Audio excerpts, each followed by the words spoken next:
I think, our most basic instincts. I think that he has deepened and exacerbated many of our worst characteristics. And one of the arguments that we have, and I have this with, people who are in power at the moment and will be for at least, 48 more hours, uh, is people will say, this isn't who we are. Well, of course it's who we are. We've lived out of compliance with the Declaration of Independence far more often than we've lived in compliance with it. That's not to say, oh, therefore it's all going to work out, or let's not do anything about that. Unpack that though a little bit, because that's such an interesting thought, because I unpack in terms of living outside the Declaration of Independence or the Constitution. I've always sort of had that sense, you have this founding document that says all men are created equal, and within the same document, some men are considered 3/5 of a human. Yeah. And is that the compliance, right? Different document, but is that the compliance you're talking about?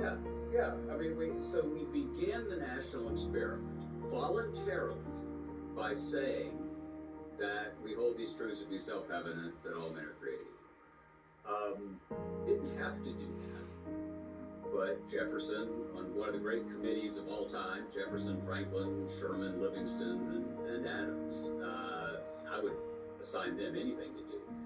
Must have been a great deck, when Franklin ran through the deck.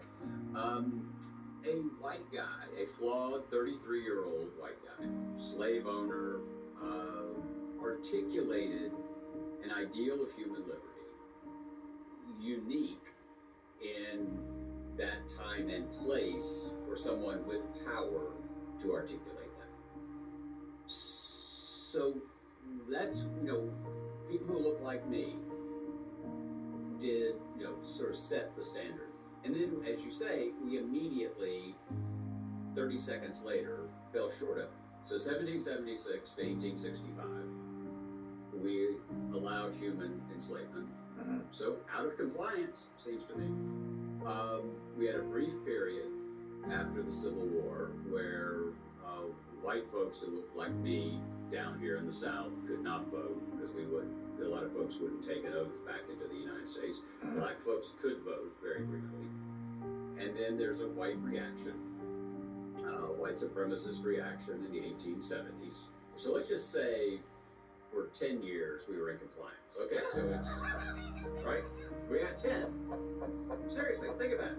No, you're dead on. Then we go back out of it from really the 1876 election, which pulled federal troops out of the South as a price of Hayes beating Tilden. And then we really roll until 1965, where separate accommodations, incredible obstacles to franchise. And so basically, and there's a frequent argument about this, I believe it, we will be celebrating the 250th anniversary in a couple of years. Right. I think we're 60 years old. I think we were founded in 1965.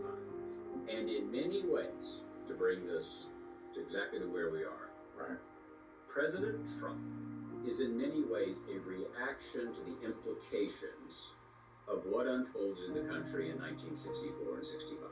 In terms of the Voting Rights Act, or are you talking also about immigration at that time? Well, both. Right. Becoming a genuine multi-ethnic, multiracial democracy.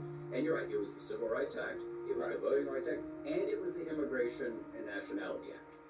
In 1965. Which changed the demographic of the country. It moved sort of immigration from that more Western European model to something that was browner. Right. And for those who think that, oh, boy, if only it could be like it was in the old days, what the 1965 Act did was repealed the restrictive 1924 Act, which, as you say, established these national quotas that emphasized Northern Europe.